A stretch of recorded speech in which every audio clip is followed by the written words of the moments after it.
আপনি যদি সাইয়েদনা ওমরে ফারুকের জীবনের দিকে তাকান,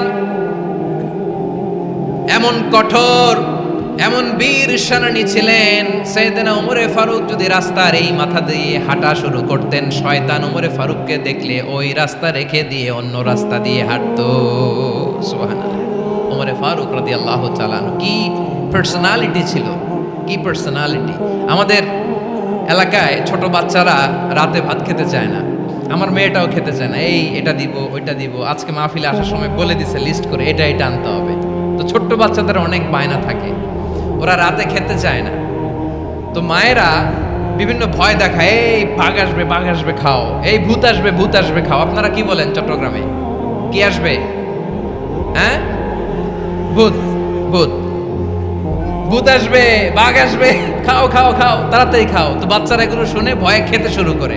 মদিনার জমিনেও একই ঘটনা ঘটতো। মদিনার ছোট্ট ছোট্ট সোনামণিরা খেতে চাইতো না। তো মায়েরা বলতো, হা হুয়া ইয়াতি উমর, হা হুয়া ইয়াতি উমর, ওই যে উমর আসতেছে, উমর। ওমরে ফারুকের কথা শুনলে বাচ্চারা একেবারে ঠান্ডা। সুবহানাল্লাহ পড়বেন না? প্রভু তুমি বলেছ রাসূল দেবে না, বলনি দেবে না ওমর, বলনি দেবে না হামজা তারিক, খালিদ বিজয় সমর। প্রভু তুমি বলেছ রাসূল দেবে না, বলনি দেবে না ওমর, বলনি দেবে না হামজা তারিক, খালিদ বিজয় সমর। প্রভু তুমি বলেছ রাসূল দেবে না। আল্লাহু আকবার। ওমর ফারুক রাদিয়াল্লাহু তাআলা আনহু, ওনার কথা শুনলে গায়ের মধ্যে গুজবাম হয়, গায়ের পশমগুলো দাঁড়িয়ে যায়। সুবহানাল্লাহ বলেন। কি পার্সোনালিটি ছিল, কি ব্যক্তিত্ব ছিল। মুনাফিকরা ওমর ফারুককে জমের মতো ভয় পেতেন। শয়তান, খুদ শয়তান এই রাস্তা দিয়ে আসলে শয়তান অন্য রাস্তা দিয়ে হাঁটতো। ওমর ফারুক রাদিয়াল্লাহু তাআলা আনহুর জীবনে যদি দেখেন, তাহলে সেখানে আপনি আদালতের, ইনসাফের, সুশাসনের, জাস্টিসের নমুনা দেখতে পাবেন। কয়টা শুনবেন? সাইয়েদনা ওমর ফারুকের রাদিয়াল্লাহু তাআলা আনহুর সন্তান আব্দুর রহমান মিশরে মদ খেয়ে মদ্যপ অবস্থায় ধরা পড়েছে। মদ খাওয়ার কারণে, মদ যদি কেউ পান করে আর যদি প্রমাণিত হয়, তার বিচার হলো 80 বেত। আওয়াজ করে বলেন কয় বেত? বাংলাদেশেও তো এই আইন আছে নাকি? বাংলাদেশে আছে? হ্যাঁ, মদ খাইলে 80 বেত। এই আইন বাংলাদেশে চালু হোক, আমরা চাই কি চাই না? চাই সবাই। এজন্যই তো ইসলাম ভাল লাগে না। ইসলামকে ভাল লাগে না। ইসলামকে আউট করে রাখতে পারলেই তো এরকম বড় বড় বোতল খাওয়া যায়। একেবারে সহজ, পানির মতো সহজ, হিসাব একেবারে সহজ। ওমর ফারুক রাদিয়াল্লাহু তাআলা আনহুর ছেলে ভুল করে মদ পান করে ফেলেছিলেন। আব্দুর রহমান, ঘটনা ঘটেছে মিশরে। মিশরের গভর্নর তখন আমর ইবনে আস রাদিয়াল্লাহু তাআলা আনহু। আব্দুর রহমানের ভাই যে গভর্নরকে বলল, গভর্নর যদি একটু দয়া করেন, খলিফার ছেলে আমার ভাই আব্দুর রহমান মদ্যপ অবস্থায় ধরা পড়েছে, জনসম্মুখে যদি আপনি বেত্রাঘাত করেন আমাদের প্রেস্টিজ থাকে না, যদি 80 বেত আপনি মারেন আমার কোনো কথা নাই, কিন্তু ঘরের ভেতরে মারেন। আব্দুর রহমানের ভাইয়ের সুপারিশ শুনে সাইয়েদনা আমর ইবনে আস রাদিয়াল্লাহু তাআলা আনহু রাজি হয়ে গেলেন। ঘরের ভেতরে লোকচক্ষুর আড়ালে 80 বেত তিনি মানলেন। কিন্তু ঘটনাক্রমে এই কথা লুকিয়ে লুকিয়ে ঘরের ভেতরে 80 বেত মারার কথা সাইয়েদনা ওমর ফারুক মদিনা থেকে জানতে পারলেন। মদিনা থেকে তিনি ফরমান জারি করলেন, এই বিচার যেমনটি আমর ইবনে আস আদায় করেছে, এটা প্রকৃতপক্ষে আদায় হয় নাই।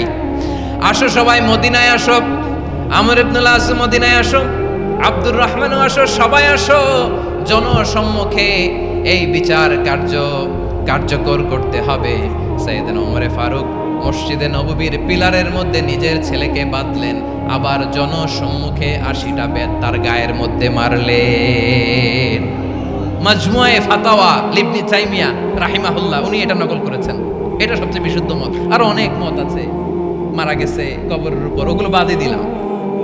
কেমন খলিফা ছিলেন, কেমন খলিফা! পশ্চিমারা তোমরা জাস্টিস আমাদেরকে শেখাও, ইনসাফ কারে বলে সুশাসন আমাদেরকে তোমরা শিখাও। ওমরে ফারুক রাদিয়াল্লাহু তাআলা ওই বিচারকে তিনি ধর্তব্য মনে করেন নাই। মদিনাতে এনে আবার জনসম্মুখে আবার 80 বেত মেরেছেন। মিশরে ওমরে ফারুক রাদিয়াল্লাহু তাআলা আমর ইবনে আল-আসকে গভর্নর করে পাঠালেন। সেখানে আমর ইবনে আল-আসের ছেলে একটা প্রতিযোগিতায় রানার আপ হয়েছে। এক মিশরি সেখানে চ্যাম্পিয়ন হয়েছে। রানার আপ বুঝতে পেরেছেন তো? রানার আপ সেকেন্ড হয়েছে, এক মিশরি হয়েছে চ্যাম্পিয়ন প্রথম। কিন্তু গভর্নরের ছেলে ও জিততে পারে নাই। ও রাগে ওই মিশরির গায়ের মধ্যে কয়েকটা লাঠি দিয়ে বাড়ি মেরেছে। মিশরি যে মদিনাতে ওমরে ফারুকের কাছে বিচার দিলেন, আপনার গভর্নরের ছেলে অন্যায়ভাবে আমার গায়ে হাত তুলেছে। সাইয়েদনা ওমরে ফারুক আবার ফরমান জারি করলেন, আসো মদিনাতে আসো। মিশরীকে ডাকলেন। ওই মিশরের গভর্নর আমর ইবনে আল-আস রাদিয়াল্লাহু তাআলা আনহুকে ডাকলেন, তার ছেলেকেও ডাকলেন। সবাই বসে রইল। আমর ইবনে আল-আস রাদিয়াল্লাহু তাআলা আনহু মাথা নিচু করে বসে আছেন, লজ্জায় কাচুমাচু। হায় হায়, আজকে আমার ছেলের কারণে আমিরুল মুমিনিন খলিফাতুল মুসলিমিন ওমরে ফারুকের কাছে আমি জনসম্মুখে লজ্জিত হচ্ছি। সাইয়েদনা ওমরে ফারুক বললেন, এই নাও লাঠি। গভর্নরের ছেলে তোমার মাথার মধ্যে যতগুলো বাড়ি মেরেছে, আজকে জনসম্মুখে তুমি অতগুলা বাড়ি মারো। মিশরি বলে, থাক, আপনি যে ডেকে আনছেন সবার সামনে এটা বলছেন, এতেই আমি খুশি। আল্লাহু আকবার। আপনার মহানুভবতা দেখে আমি খুশি, আর অপমানের দরকার নাই।